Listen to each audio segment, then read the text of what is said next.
Selamat malam pemirsa, apa kabar Anda? Senang sekali saya, Lulu Lukmiati, kembali menjumpai Anda dalam Opini Publik di edisi hari ini, Rabu 20 Mei 2015. Dan kita akan berbicara terkait dengan beras impor berbonus campuran plastik. Dan sebelum saya mengenalkan narasumber yang telah hadir di studio, kita akan menyimak dulu tayangan berikut ini.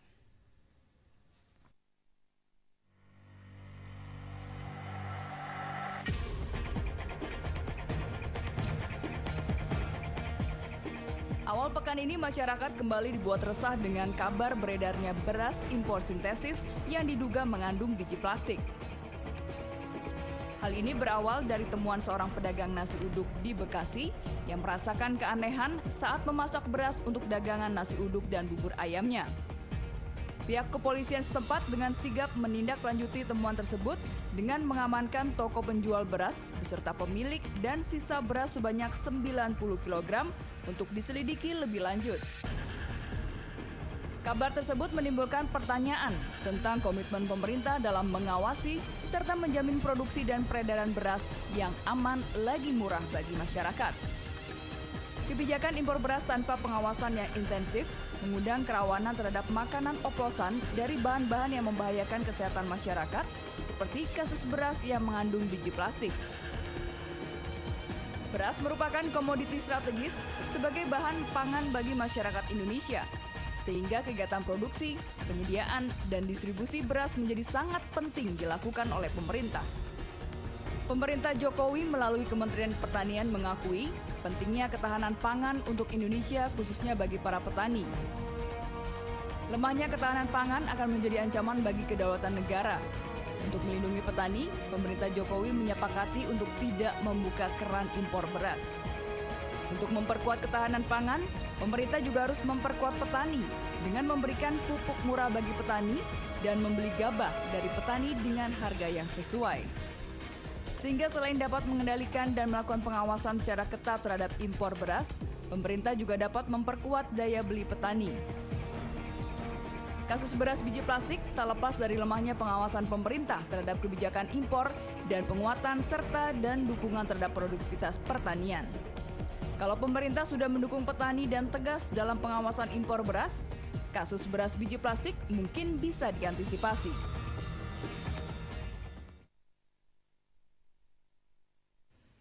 Ya, kita akan langsung membahasnya dalam segmen dialog ini dan Anda juga dapat bergabung bersama kami di 0215155111 dan saat ini saya sudah bersama dengan Bapak Viva Yoga Mauladi, Wakil Ketua Komisi 4 DPR RI. Selamat malam Pak Yoga. Selamat malam, Mbak. Terima kasih sudah datang di JAK TV dan ada juga Ibu Husna Zahir dari YLKI. Selamat malam Bu Husna. Terima kasih sudah datang di JAK TV. Mungkin saya ke Bu Husna dulu terkait dengan adanya impor beras tapi berbonus campuran plastik. Nah ini kan artinya konsumen dirugikan. Mungkin harganya memang lebih murah, tapi bagaimana ini YLKI menanggapinya? Ya, buat konsumen kan dia sulit untuk mengetahui. Jadi kalau kita mengatakan mungkin kalau untuk hal-hal yang tidak mudah dideteksi dengan secara kasat mata gitu, tidak bisa dikenal secara kasat mata, itu ya susah kalau kita bilang konsumen yang salah dalam hal ini gitu ya. Jadi di sini kalau untuk hal semacam itu, kalau jelas posisinya bahwa tanggung jawab pemerintah di sini, tanggung jawab negara untuk memastikan produk-produk yang beredar di pasaran itu, apalagi untuk dikonsumsi, aman dikonsumsi, tidak tercemar dengan bahan-bahan yang berbahaya yang lain. Gitu. Dalam kasus ini kan jelas ya bahwa konsumen belanja beras seperti biasa dan dia tidak tahu, dan kemudian mungkin kalau setelah melalui proses dia melihat ada yang berbeda, ada yang aneh, baru dia kemudian bisa berpikir bahwa ada yang salah di situ, ada sesuatu di situ. Tapi tanpa itu kan dia nggak tahu gitu. Nggak mungkin konsumen belanja sesuatu dia tes dulu di lab sebelum dia konsumsikan, demikian gitu. Jadi untuk hal yang semacam itu menurut saya itu mutlak gitu ya, karena keamanan itu kan mutlak, hak yang mendasar sekali yang tidak harus diminta, tidak harus diperjuangkan, harusnya otomatis tersedia, apalagi untuk produk-produk makanan gitu. Nah di sini yang mungkin pertanyaan besarnya adalah bahwa kenapa itu bisa terjadi gitu. Nah itu yang menurut kami harus diselidiki dan ditelusuri lah sampai tuntas sehingga jelas bagaimana ini bisa terjadi. Karena saya pikir bukan cuma ini ya. Tahun lalu kita juga pernah dengar yang katanya telur telur palsu yang dan palsu semacam itu gitu ya, gitu sudah ya. busuk tapi Mungkin bukan demikian rupa. sudah busuk, juga direkayasa begini dari bahan-bahan kimia yang dibikin seperti telur. Sebetulnya dari sisi masyarakat konsumen umum kan berpikir nggak mungkin gitu ya.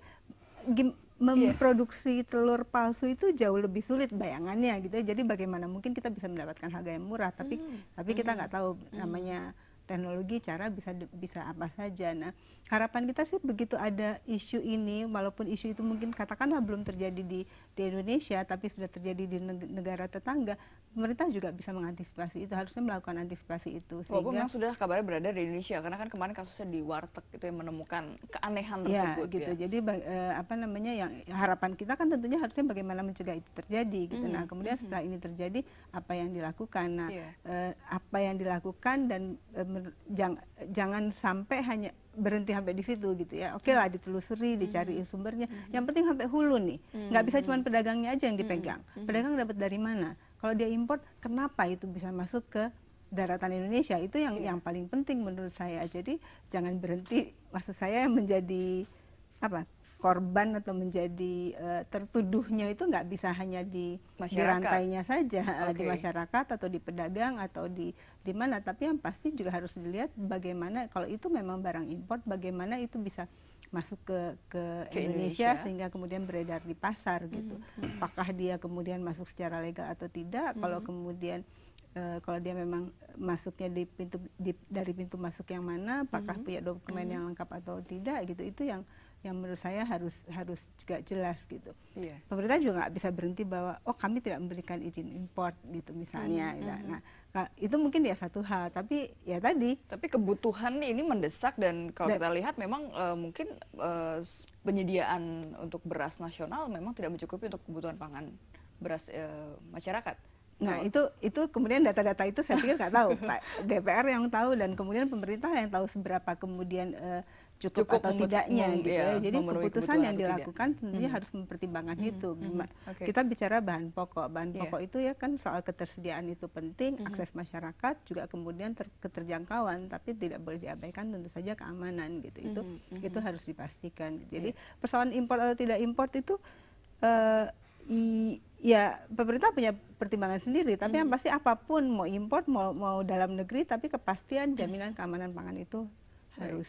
Oke, mungkin saya ke Pak Yoga ini terkait dengan artinya kalau kita melihat ini menarik ke dalam kebijakannya ya, bagaimana kebijakan dan pengawasan terkait dengan impor beras sendiri. Ya, saya sudah cek ke Bulog, apakah benar Bulog impor beras dari Cina. Dari Cina.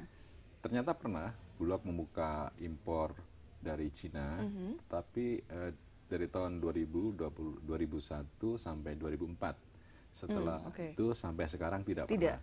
Meskipun Cina dan India itu 54% adalah produsen beras dunia, tetapi semenjak tahun 2004 Indonesia tidak pernah impor beras dari Cina sampai sekarang. Itu yang pertama, ya kan? Nah, yang kedua, kenapa ada beras palsu dari plastik? Dan kemarin di daerah Bekasi juga sudah ada di warteg, di warung, itu kan menunjukkan bahwa memang ada barangnya, Ini kenapa? Berarti kan ada dua kemungkinan, masuk melalui bea cukai tapi tidak terdeteksi, artinya ada impor legal tetapi tidak atas nama beras plastik, gitu kan? Karena atau yang kedua, secara kasat mata tidak terlalu berbeda jauh. Atau yang kedua itu ilegal, ilegal itu. Jadi kalau menurut saya sebenarnya sederhana saja ini ya, karena ini kan baru di daerah Bekasi Timur, belum merebak ke seluruh Indonesia. Yang ketahuan, Pak. Ya kan? Kalau ketahuan itu masyarakat kan bisa juga komplain kan. Jadi Kementerian Pertanian, Bulog, kemudian Kementerian Perdagangan koordinasi ya kan untuk melakukan langkah-langkah antisipatif, jangan sampai kemudian isu dari beras plastik ini bisa meresahkan masyarakat. Karena terus terang ya, ini bisa diselidiki karena untuk membeli beras di pasar itu kan pasti ada plastiknya pasti ada perusahaannya. Nah, perusahaannya dari mana itu sudah jelas itu. Dan di Undang-Undang Pangan nomor 18 tahun 2012 disebutkan bahwa selain polisi bisa melakukan penyelidikan, lembaga-lembaga terkait yang di bidang pangan juga bisa melakukan penyelidikan dan penyidikan dalam hal pangan, karena ini sangat berbahaya ini. Ini melanggar undang-undang pangan ini, menyangkut keamanan pangan. Keamanan itu adalah segala produk baik itu lokal maupun impor harus memenuhi syarat mutu, kualitas, higienis, dan tidak berbahaya buat kesehatan manusia, dan tidak mengganggu terhadap proses-proses yang ada di masyarakat. Kalau beras plastik ini sangat meresahkan ini, Bu. Iya, dan memang sudah sangat tidak layak gitu kan untuk dikonsumsi. Dan saya tadi di SMS sama pedagang asosiasi Pasar Cipinang, jangan terlalu dibesar-besarkan karena di Cipinang tidak ada. Gitu. Iya, ada ketakutan. Ini artinya sudah mulai membuat resah masyarakat ya. Oke, kita akan lanjutkan obrolan perbincangannya usai pariwara, dan juga dapat bergabung di 0215151551 sesaat lagi. Ya, Anda kembali bersama kami dan kita masih membahas terkait dengan beras impor berbonus campuran plastik. Anda dapat bergabung di 0215155111 dan sudah bergabung bersama kami di studio ada Bapak Ferry Juliantono, Wakil Ketua Umum Partai Gerindra dan juga Ketua HKTI. Selamat malam. Selamat malam. Terima kasih telah datang di Jak TV. Nah, ini dari HKTI juga, sebenarnya bagaimana sih mengenai masalah penyediaan beras sendiri, sehingga akhirnya ini kan ada impor beras, memang kita masih membutuhkan, tapi dengan adanya impor beras yang kemudian seperti kurang pengawasan kan akhirnya konsumen masyarakat lagi-lagi yang dirugikan. Yang pertama, kalau pengalaman dari tahun ke tahun ya, pertama kita tuh tidak punya data perberasan nasional.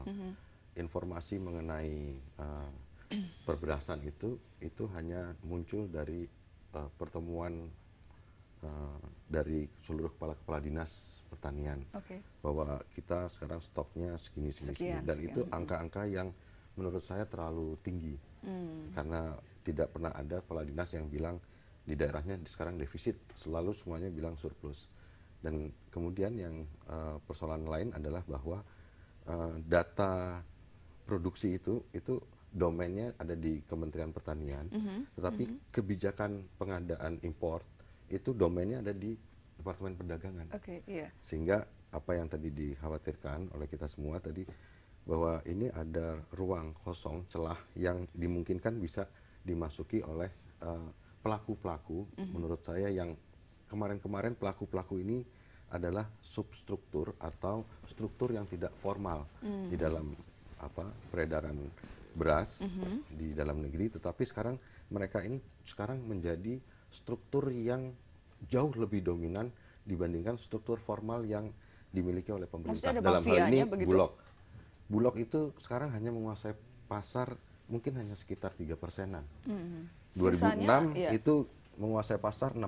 Sekarang kapasitas Bulog berkurang menjadi kurang dari 3%, sehingga tergantikan oleh struktur tidak formal, para pelaku, para mafia beras yang masuk melalui cara yang legal maupun diam-diam, kong kali kong, atau yang ini ilegal. Juga penyelundupan juga bisa, tetapi mereka sampai bisa merembes masuk ke pasar resmi.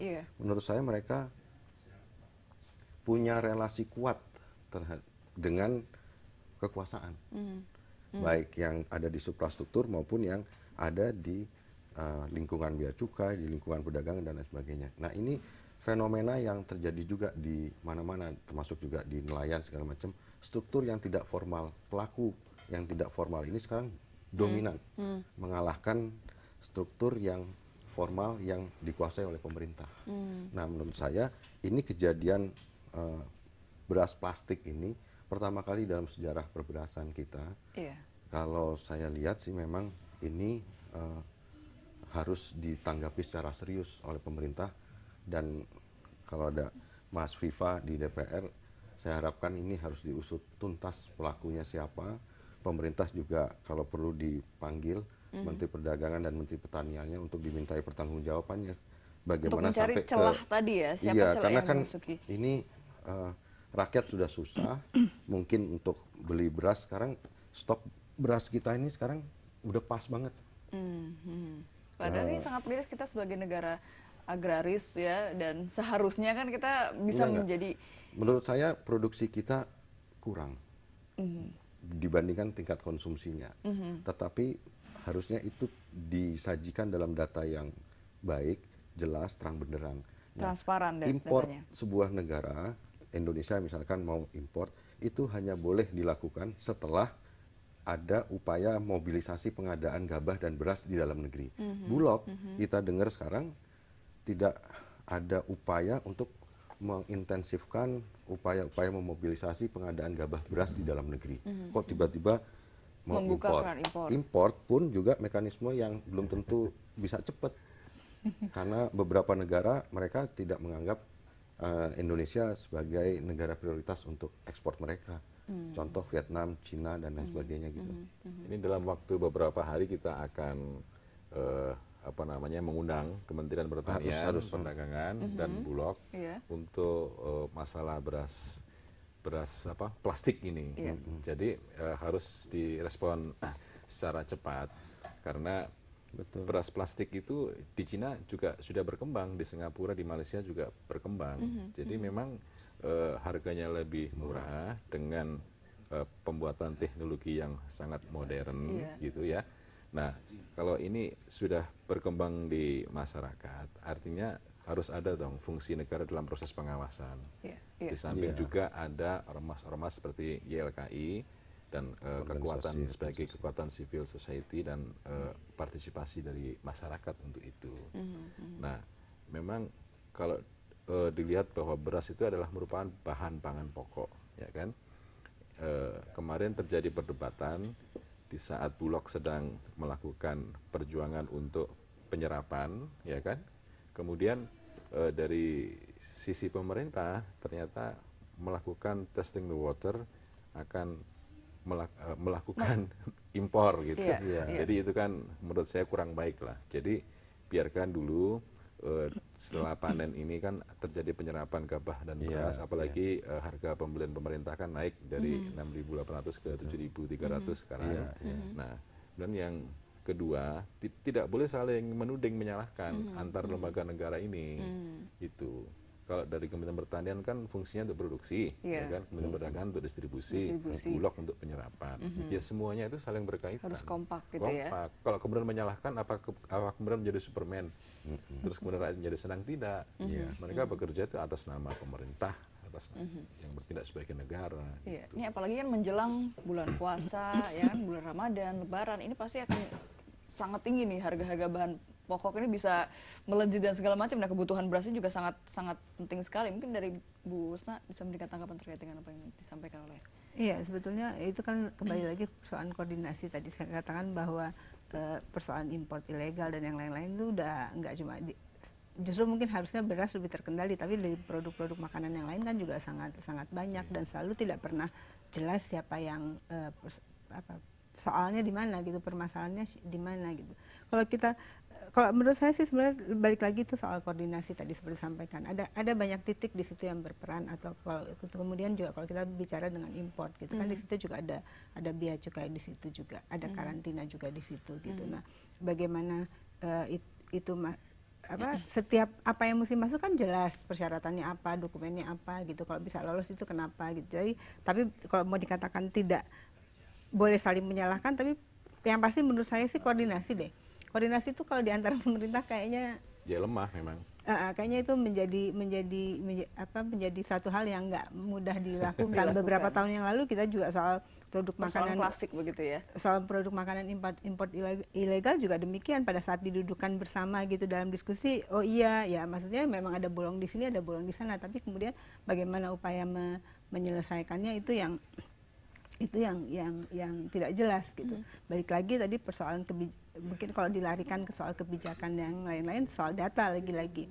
Data itu yang nggak pernah ada. Posisi di konsumen kan dia nggak tahu barang itu benar ada apa enggak. Dia lihat sawah banyak, dia lihat ini banyak, tapi kemudian harga tidak terkendali, melambung gitu. Mereka kan nggak tahu ujungnya ada di mana gitu. Nah, tadi balik lagi juga soal data yang menurut saya nggak tahu ya Pak. Kalau saya pikir justru harusnya sumber data itu benar-benar ada di pemerintah daerah yang terkecil, bahkan kalau perlu kabupaten kota, mereka lah yang paling tahu berapa produksinya dan bagaimana kemudian itu bisa dikumpulkan, dijadikan satu data sehingga bisa kelihatan daerah mana yang kemudian defisit, daerah mana yang surplus, dan kemudian bagaimana ada menyelesaikannya gitu. problem politik soal data. Nah, maka dari itu, Iya, gitu. problem Kalau semuanya politiknya dari itu, politik ya konsumen yang sia-sia jadinya problem gitu. politiknya itu satu dari sisi kapasitas kepala dinas pertanian tidak seluruhnya memiliki kapasitas karena selalu digunakan sebagai bargaining dalam proses pilkada.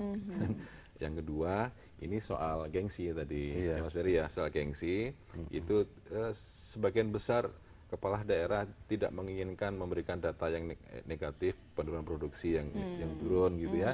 Nah, terus yang ketiga, perlu ada sinkronisasi data. Satu data pemerintah, data dari penyerapan dari Bulog, produksi dari pertanian, dan data kebutuhan konsumen dari Kementerian Perdagangan. Nah, baru dihitung apakah ini surplus ataukah kurang. Kalau kurang, kebijakan dari pemerintah apa? Apakah memberikan intensif kepada perjuangan Bulog untuk memberi intensif harga untuk penyerapan ataukah impor. Jangan sampai seperti tahun 2012 BPS melansir data surplus 2,9 juta ton, ya kan? Tapi ternyata impor. Tetap impor. Nah, ini kan tidak bagus ya mencari buat pemerintah. Jalan yang mudah. Tidak gitu bagus ya? buat pemerintah. Oleh karena itu, ya, tugas pemerintah ini sebenarnya. Tugas pemerintah untuk menstabilisasi harga dan pasokan, keamanan, kualitas agar jangan meresahkan dan mengganggu kesehatan masyarakat. Baik. Oleh Jadi karena itu, sebenarnya masyarakat yang menjadi tumpuan utama, kepentingan masyarakat harus di atas segalanya sebenarnya. Oke, kita lanjutkan sesaat lagi usai pariwara berikut. Tetaplah bersama kami di Opini Publik. Anda masih bersama kami di Opini Publik dan kita masih membahas terkait dengan beras impor yang berbonus plastik. Pemirsa, masih kami undang juga di 0215155111. Dan artinya kalau kita melihat mungkin kita lebih baik bicara mengenai ketahanan panganan sendiri. Bagaimana Indonesia ini bisa bertahan ya secara ketahanan panganan sendiri, dilihat apakah sudah ada usaha dari pemerintah juga untuk ke arah situ. Mungkin dari tadi satu masalah soal sinkronisasi. Presiden tuh harusnya ngerti bahwa dia sebenarnya juga ex officio sebagai Ketua Dewan Ketahanan Pangan. Ketua Dewan Ketahanan Pangan itu punya kekuasaan semua menteri-menteri, lembaga pemerintah non-departemen, itu semua bisa didudukan dalam satu meja untuk mengatasi masalah sinkronisasi akibat dari problem miskoordinasi yang ada di lapangan. Mengenai soal beras plastik ini, menurut saya harus segera Presiden ini mengadakan rapat Dewan Ketahanan Pangan untuk mengatasi ini supaya bea cukainya dipanggil, ini segala semuanya dipanggil, kemudian ketahuan siapa pelakunya. Jangan-jangan bocornya di mana bisa pengusaha-pengusaha yang jadi donatur juga waktu Pilpres kan, ini juga harus jernih melihatnya bahwa jangan sampai ini kelihatan pemerintah mendiamkan bahwa ini pelaku-pelaku pedagang beras plastik ini kok bisa mereka seenaknya gitu loh masuk merembes penetrasi ke pasar-pasar seperti itu. Walaupun mungkin baru ditemukan di Bekasi Timur, belum ditemukan tempat-tempat lain. Menurut saya bisa jadi kejadiannya udah tercampur dengan beras yang lain gitu ya jadinya ya. Itu kalau sudah dalam posisi seperti itu jauh lebih bahaya. Oke, baik. Ada penelpon, kita sapa dulu. Selamat malam. Halo. Halo. Selamat malam, dengan siapa di mana? Johnson Siombing di Ciputat. Silakan Pak Johnson. Bu, ini halo, Johnson Siombing Bu di Ciputat. Pemberitaannya nih kalau bisa, contohnya beras palsu itu seperti apa. Jadi masyarakat juga perlu tahu supaya kalau kita menemukan kita bisa menghindar lah, bisa tidak memakannya atau bagaimana caranya. Dan yang kedua Bu, pemberitaannya terlalu itulah, jangan terlalu diumbar-umbar. Soalnya setahu saya biji plastik itu jauh lebih mahal dari beras. Jauh lebih mahal. Jadi tidak mungkin ada orang jual biji plastik dicampur dengan beras. Nah, mungkin ini kesalahan aja mungkin Bu, kesalahan. Siapa tahu, ini contohnya aja Bu, siapa tahu biji plastiknya itu mungkin bahan baku karung atau bahan baku PE-nya yang di dalam itu. Kalau untuk dengan sengaja menjual biji plastik dihargain dengan beras jauh kayaknya. Sampah plastik aja pun hampir-hampir sama dengan harga beras. Baik. Ya, jadi biaya negara nanti terlalu banyak untuk membahas itu, Bu. Baik, terima kasih Pak Johnson. Nanti kami akan tayangkan kembali terkait dengan fenomena kasus ditemukannya biji plastik sebenarnya bukan biji plastik ya, memang Kalau biji dicampur plastik itu polietilen, iya. tapi kalau ini itu ubi bahan kentang yang plastik dicampur dengan bahan plastik yang dibuat, jadi udah beras plastik ini. Jadi sehingga sebenarnya dibentuk seperti beras begitu Iya, ya. Nanti iya, kami gitu. akan tayangkan kembali untuk pemirsa. Iya, Ya. jadi kalau untuk teknologi modern justru lebih murah, memakai bahan-bahan plastik yang tidak terpakai, kemudian didaur ulang, kemudian dicairkan, Iya. setelah itu dicetak seperti beras. Gitu. Jadi memang ada perbedaan kalau sudah ditanak menjadi nasi, ini lebih cair, lebih berair, dan lebih halus, dan kalau Iya. dimakan itu rasanya tawar. Iya. Itu ciri-cirinya. Bahkan Tapi katanya itu ya. susah masaknya Nah, itu, ini yang matangnya kedua, biar lama. tidak meresahkan masyarakat gitu. Pemerintah segera melakukan tindakan ya yang lebih mengarah kepada bagaimana agar proses penyelidikan ini dapat segera tahu hasilnya apa. Apakah memang benar bahwa beras plastik ini dari impor ilegal, Itu yang atau pertama. jangan-jangan Diproduksi di dalam diproduksi di dalam negeri. Kita belum tahu, Mbak. Iya. Apakah ini impor apa Dari apa dalam negeri. dari dalam Apa dari negeri belum dalam tahu negeri, kan. Tetapi oke. yang jelas kalau sudah ada potensi meresahkan masyarakat dan ini jelas melanggar undang-undang pangan, karena barang siapa yang menimbun ya nanti mendapatkan keuntungan dari hasil penimbunan itu, dia akan dapat pidana 7 tahun dan didenda 200 miliar. apalagi produknya Iya. seperti ini ya. Terus kalau kemudian ini ya mengganggu kesehatan, soal mutu, kemudian soal gizi, dia bisa kena pidana juga itu, minimal 1 tahun dan denda 2 miliar. Di Undang-Undang nomor 18 tahun 2012 itu sudah ada semuanya di situ. Tinggal pemerintah segera melakukan action, koordinasi dengan Kementerian Pertanian, Bulog, Kementerian Perdagangan, dan kepolisian. Kepolisian harus turun tangan juga untuk segera menyelidiki. Kan sudah ada semuanya ini. Nah, kalau kemudian terkatung-katung begitu, ya negara itu tidak hadir di masyarakat, dan itu menurut saya kurang tepat lah. Pengabaian itu. Gitu. Iya betul. Dan sangat berbahaya sekali begitu ya. Mungkin menanggapi penelpon tadi, Bu Iya, Husna? tadi buat konsumen kan yang pertanyaan mendasar seperti itu. Jadi gimana saya harus memilih, gitu ya, kan? memilih, Bagaimana saya bisa membedakannya. menghindari hal itu, gitu. Itu yang paling penting buat mereka sebetulnya, gitu ya. Paling tidak tadi apa yang kemudian kira-kira ciri-ciri fisik minimal yang bisa mereka kenali, gitu seperti itu. Tapi mungkin karena saya sendiri juga belum lihat seperti apa, tapi paling tidak saya pikir kalau beras itu mestinya ada tekstur yang menunjukkan dia beras gitu ya, dibandingkan kalau kemudian dia adalah campuran dengan bahan plastik dan yang lain-lain gitu. Mungkin dari sisi warna, penampilan itu juga mungkin bisa dicurigai. Tapi bahayanya kalau misalnya dicampur dengan beras asli. Kalau dia kemudian sudah Iya, dicampur, kalau itu menjadi terlanjur. menjadi lebih sulit lagi untuk dikenali. Sekarang nggak cuma plastik deh, dengan ada pemutih, ada pewangi dan yang lain-lain itu karena, juga terjadi sebetulnya gitu. Tanpa bisa dideteksi secara langsung oleh konsumen. Oke, karena banyak toko-toko kelontong yang mungkin dekat-dekat rumah itu biasanya berasnya sudah tercampur gitu ya, tidak dalam karungan. Oke, ada penelpon lagi, kita sapa. Selamat malam. Selamat malam, dengan siapa di mana? Pak Indra di Jakarta Barat. Oke, silakan Pak Indra di Jakarta Barat, silakan. Ini yang saya khawatirkan itu kan dicampur sama beras aslinya itu. Yang saya khawatirkan itu. Kalau misalnya satu golongan saja kan nggak sulit membedakannya. Yang sulit membedakannya itu dicampur, yang saya khawatirkan di situ. Ini kayaknya kayak terulang kembali di zaman seperti 89 itu, ada beras yang digolongkan dari beras racun itu. Yang saya khawatirkan ini terjadi modusnya lain seperti ini mungkin. Assalamualaikum. Oke, baik, terima kasih. Waalaikumsalam. Nanti akan ditanggapi usai pariwara berikut. Tetaplah bersama kami di Opini.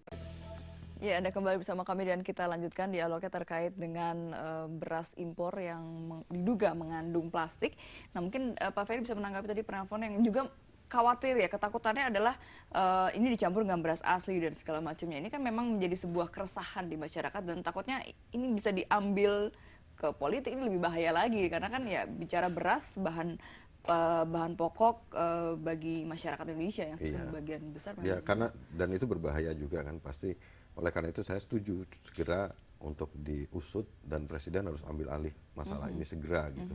Segera, kalau besok langsung dirapatkan kemudian gitu ya, sebelum diketemukan dipanggil pelakunya, DPR. ini tempat lokus kejadian produksinya di mana, apakah betul dari luar atau dari dalam negeri, itu harus jelas, clear, dan dipertanggungjawabkan di hadapan masyarakat. Karena memang sekarang kan situasi masyarakat sedang dalam kesulitan akibat kenaikan harga BBM dan lain sebagainya. Jangan sampai kemudian nanti muncul kok rakyat udah susah dikasih makannya, kalau udah zaman dulu bulgur atau apa ya, sekarang dikasih makan beras plastik gitu kan, itu menyakitkan buat kita semua gitu kalau ada betul-betul ini dibiarkan gitu.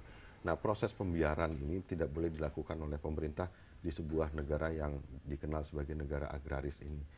Baik buruknya perkembangan pertanian di Indonesia, kalaupun sekarang masih kurang baik, ya kita sekarang semua harus mendukung upaya-upaya pemerintah, DPR segala macam untuk bisa menguatkan kembali peran negara. Bulog sekarang, Mas Viva dan Ibu ya, sekarang di mana kita harus dorong supaya dia bisa menjadi sebuah institusi yang mampu melakukan mobilisasi pengadaan gabah beras di dalam negeri. Jangan kita biarkan Bulog mengecil peran dan fungsinya, kemudian tergantikan oleh tadi yang saya anggap itu adalah pelaku-pelaku yang sebenarnya informal, tetapi dia mendominasi pasar. Nah, dominasi dia terhadap pasar ini memungkinkan dia untuk memasukkan baik itu beras impor yang tidak mendapatkan izin, atau beras campuran, atau juga beras termasuk memainkan plastik harga ini. juga ya. Kalau harga Sudah pasti. Bulog sekarang tidak dalam kapasitas menentukan harga. Yang menentukan harga perusahaan-perusahaan swasta.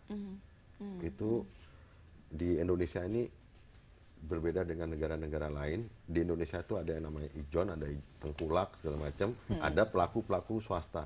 Masalah pertanian di Indonesia itu, dan pemerintah harus mengatasi soal itu, bukan malah memperkecil fungsi dan peran dari Bulog. Itu sama juga mengecilkan peran negara. Yang harusnya kita lakukan adalah menguatkan peran negara, Bulog diperkuat, kemudian pengawasan yang seperti ini bisa dilakukan, dicari siapa pelakunya, dihukum seberat-beratnya. Polisi harus mengatasi masalah ini daripada membicarakan masalah prostitusi online dan lain sebagainya. Ini jauh lebih penting. Jauh lebih mengena kepada masyarakat. Bulog itu kan produk IMF. Sekarang kan Indonesia sudah tidak berutang lagi pada IMF kan. Jadi memang harus ada perubahan dari sisi status Bulog. Kalau sekarang Perum dia berfungsi sebagai PSO untuk publik dan untuk sosial. Tapi kan tidak boleh begitu. Kalau Bulog sebagai buffer stock harus dikembalikan seperti dulu. Dia sebagai lembaga pemerintah non departemen yang bertanggung jawab kepada presiden langsung. Kalau sekarang kan menjadi BUMN. BUMN itu juga harus ada nilai komersial di situ. Kalau direksi tidak untung, berarti dia tidak berprestasi. Nah, sekarang kita mau menjadikan Bulog apa?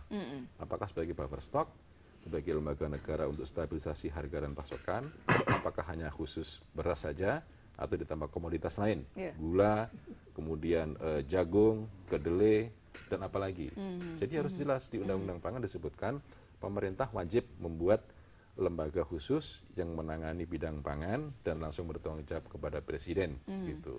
Nah, ini kalau kemudian tidak dilaksanakan selamanya, saya yakin proses soal politik pangan ini akan begini terus. Yang rugi siapa? Masyarakat. Gitu. Kembali lagi pada masyarakat. Oke. Ada penelpon, kita sapa lagi. Selamat malam. Halo. Halo, selamat malam. Halo, selamat malam. Halo. Ya, dengan siapa di mana, Pak? Dengan Pak Agus di Jakarta. Ya, silakan Pak Agus. Begini Bu, saya itu juga ada bapak-bapak dari DPR kan ya. Kita minta pelaku yang berbuat ini dihukum seberat-beratnya.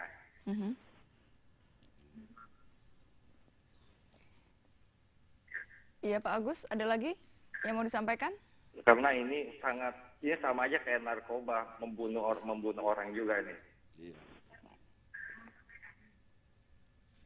Baik, Pak Agus, terima kasih atas partisipasinya. Jadi memang ya harus segera ditangani dengan cepat. Tapi kalau dilihat apakah sudah sudah dilakukan atau masih terkesan ini bukan masalah yang cukup besar gitu, karena masih baru di Bekasi Timur, masih lingkungan kecil gitu, atau bagaimana kalau dari ya kita kan nggak YLKI tahu dia udah melihatnya? menyebarnya sampai di mana gitu ya. Kadang-kadang kan pernyataan Ada laporan-laporan lagi dari masyarakat selama ini, belum ada lagi? belum ada, justru konsumen itu bertanya, dia nggak bisa melaporkan karena tadi ya pertama mungkin dia juga tidak segera tahu seperti apa, dan kemudian dia justru kekhawatiran itu kan jadi bertanya apakah ini aman apa enggak, di mana yang apa namanya, kalau bicara peredaran itu kan sulit kalau kita pastikan dia akan terlokalisir di satu area saja.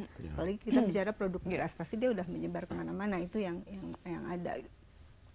Nah, saya pikir tadi yang seperti disampaikan, kalau memang beras itu disampaikan, sebenarnya bisa ditarik lagi soal nanti diversifikasi pangan dan yang lain-lain. Tapi kalau sekarang lagi mau ngomong beras, ya beras aja lah. Beras itu kalau dianggap bahwa memang ini kan menjadi produk dasar, produk esensial, produk kebutuhan dasar yang memang nggak bisa dilepas begitu saja. Memang tadi seperti dikatakan, selama ini kan dulu ada Bulog, habis itu kemudian dilepas begitu saja di pasar. Tapi untuk produk-produk yang bahan pokok, produk yang kalau dibilang produk strategis atau produk esensial dan semacam itu benar-benar pemerintah harus ada di sana, mulai dari hulu sampai hilir. Bukan hanya kemudian soal ya bagaimana menjamin ketersediaannya, bagaimana menjamin akses masyarakat gitu, dan kemudian bicara termasuk kemudian bagaimana distribusi dan termasuk harga. Itu seharusnya mereka bisa melakukan intervensi di situ gitu ya, kalau itu memang dianggap sebagai bahan kebutuhan dasar dan produk-produk yang esensial. Itu satu hal yang selama ini ada kesan hampir semua produk ya dilepas di pasar, karena juga pemerintah nggak punya barangnya. Jadi pada saat harga naik turun dia juga nggak bisa mengendalikan apa-apa karena barangnya nggak ada di mereka gitu. Mau bilang katanya pelaku usaha harus menurunkan harga ya kan nggak punya kewenangan dan nggak punya dasar dan nggak punya kewenangan nggak punya kemampuan untuk itu, karena memang mereka nggak punya barangnya. Barang semua ada di publik gitu. Nah, itu jadi untuk beberapa komoditi pangan saya pikir itu menjadi penting untuk ditetapkan sebagai produk esensial, dan kemudian bagaimana mengatur baik menggunakan misalnya undang-undang terkait dengan produk atau jasa esensial, atau kemudian pengaturan harga dan semacam itu. Jadi ada beberapa instrumen yang bisa dilakukan untuk memastikan itu di masyarakat. Nah, saya ingin mengingatkan satu hal lagi, sebetulnya pedagang di sini. Nah, pedagang ini juga dia harus hati-hati. Dia harus hati-hati karena melalui undang-undang pangan ataupun undang-undang perlindungan konsumen, mereka ikut bertanggung jawab terhadap peredaran barang-barang yang tidak baik. Jadi dia juga harus pastikan apabila dia menerima supply, itu supply dari mana, dan pastikan produknya itu bukan produk yang memang tidak layak dijual. Gitu. Oke, baik, kita akan lanjutkan di segmen berikutnya. Kita akan kembali saat lagi, tetaplah bersama kami. Ya, Anda masih bersama kami dan ini masih di Opini Publik, sudah di segmen terakhir. Pemirsa, mungkin waktu juga sangat singkat, mungkin bisa closing statement mungkin dari Bu Husna dulu.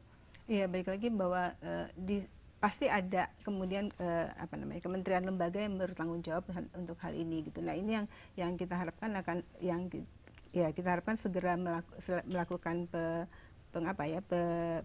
penyidikan, mengusut ini sampai selesai dan informasikan ke publik. Itu menjadi sangat penting menurut saya sih. Termasuk penyidikannya sampai sejauh mana sampai sejauh mana, dan kemudian jadi itu lepasnya di mana gitu, dari benar-benar dari hulu sampai hilir, itu yang harus dilakukan, dan kemudian yang pasti informasinya harus disampaikan ke publik gitu. Itu yang mendasar. Satu hal yang mesti diingat bahwa kita bicara keamanan pangan itu mutlak gitu. Dan konsumen apa yang bisa tanggung jawab negara untuk memastikan itu. Buat konsumen ya dia, apalagi yang bisa dibilangkan konsumen, hati-hatilah gitu. Jadi kalau beli jangan percaya sama murah, jangan percaya ada produk baru gitu begitu saja, tapi perhatikan betul sebetulnya bagaimana produk itu gitu. Jadi upayakan untuk yang bisa dilakukan oleh konsumen adalah setiap kali meningkatkan pengetahuannya. Kalau ada informasi apa-apa dikaji betul, tapi sampai di titik itu. Tadi sekali lagi, pada posisi dia tidak bisa secara kasat mata menggunakan indranya mengenali dengan mudah, itu ada tanggung jawab negara di sana untuk menjaminkan produk yang beredar, terutama produk pangan, itu aman. Oke, dan memang sempat beredar juga di masyarakat terkait dengan adanya video pembuatan beras plastik, tapi ini sudah dibantah oleh Menkominfo bahwa memang tidak ada video pembuatan beras dari plastik itu yang dulu yang telur beredar. Itu juga ada videonya, bagaimana pembuatan telur. Bayangkan ada cangkangnya, ada kuningnya, ada ininya, itu ada videonya. Dan saya pikir juga lepas itu rekayasa, rumor atau apapun, tapi begitu ada isu-isu semacam ini, termasuk harus segera itu harus melakukan antisipasi dan melakukan pemantauan di di lapangan gitu, terutama di dinas-dinas ya di daerah. Ya, baik, Pak Yoga, closing statement. Yang pertama, pemerintah itu wajib dan bertanggung jawab atas ketersediaan, keterjangkauan, dan keamanan pangan. Keamanan pangan itu adalah menyangkut soal bahan pangan yang higienis, yang bermutu, dan bergizi, yang tidak membahayakan kesehatan masyarakat. Jadi dengan kasus adanya campuran beras plastik ini, segera melakukan koordinasi Kementerian Pertanian, Perdagangan, Bulog, dan Kepolisian untuk melakukan penyelidikan dan menurut saya kalau ini dilakukan secara serius pasti akan ketemu aktor-aktor intelektualnya itu dari hulu sampai hilir itu siapa yang pertama. Yang kedua, jangan sampai persoalan ini meresahkan masyarakat terlalu lama, karena masyarakat kan sudah prihatin dengan kondisi seperti ini, ya kan. Dan yang bertanggung jawab itu ya memang negara, pemerintah merupakan lembaga yang diberi hak untuk mengelola negara secara konstitusional, harus wajib bertanggung jawab agar masyarakat punya daya dukung yang mampu apa yang akan dikonsumsi itu aman, gitu. Karena apa? Karena kalau kemudian situasi yang krusial ini terus berlanjut, kalau ditarik ke wilayah politik akan menjadi rumit. Oke, baik. Ditarik Jangan ke politiknya ini nanti pemerintah dianggap tidak bertanggung jawab terhadap keamanan pangan dan lain sebagainya. Itu akan rumit. Karena itu ya harus segera bertindak ya. Oke, Pak Ferry. Yang pertama saya lihat dari sisi produksi, Departemen Pertanian sekarang harus genjot produksi sebanyak-banyaknya, sebaik-baiknya. Kemudian dari sisi perdagangannya pun juga sekarang sudah harus dikontrol secara ketat. Tetapi di samping itu yang tadi kita bahas adalah sekarang bagaimana menguatkan kembali peran negara, dalam hal ini Bulog, untuk bisa kembali menjadi lembaga yang mampu mengadakan pengadaan gabah dan beras di dalam negeri. Artinya kalau Bulog berperan kembali, itu akan mengurangi para pelaku pasar yang sebenarnya menurut saya itu tadinya tidak terlalu dominan, sekarang yang dominan, terlalu dominan, dan itu kemudian bisa menyeimbangkan lagi keadaan pasar, dan kontrol terhadap pasar pun sekarang juga kalau Bulog diperkuat akan memudahkan. Nah, kalau itu terjadi dalam waktu dekat ini, menurut saya kejadian beras plastik ini mempertontonkan, membuktikan sekaligus bahwa memang ada yang namanya mafia beras. Dengan semua turunan produk-produknya, menurut saya inilah sebenarnya yang disebut sebagai kekuatan informal yang sekarang jauh lebih dominan mengalahkan kekuatan negara. Nah, saya setuju sekarang harus dipanggil, diusut oleh Presiden, kalau perlu dievaluasi menteri-menterinya, karena ini juga merupakan bukti kegagalan dari. Jadi kembali lagi isu reshuffle nih jangan. Tapi kalau memang harus jujur, memang ini juga merupakan salah satu bukti loh. Kinerja ya. Ternyata kontrol pemerintah terhadap masalah ini kecolongan kan. Tapi kita berprasangka baik, segera oleh karena itu Presiden ambil alih situasinya, melakukan tindakan-tindakan, langkah-langkah untuk segera mengusut tuntas siapa pelaku-pelakunya. Baik. Mudah-mudahan tidak diproduksi di dalam negeri, dan mudah-mudahan belum bercampur dengan beras yang asli. Terima kasih Pak Ferry, Pak Yoga, Bu Husna, terima kasih. Pemirsa juga terima kasih atas kebersamaan Anda, dan akhirnya saya Lulu Lukmiati pamit undur dulu. Tetaplah bersama kami di JAK TV, saat lagi hadir Rahma Sarita. Selamat malam.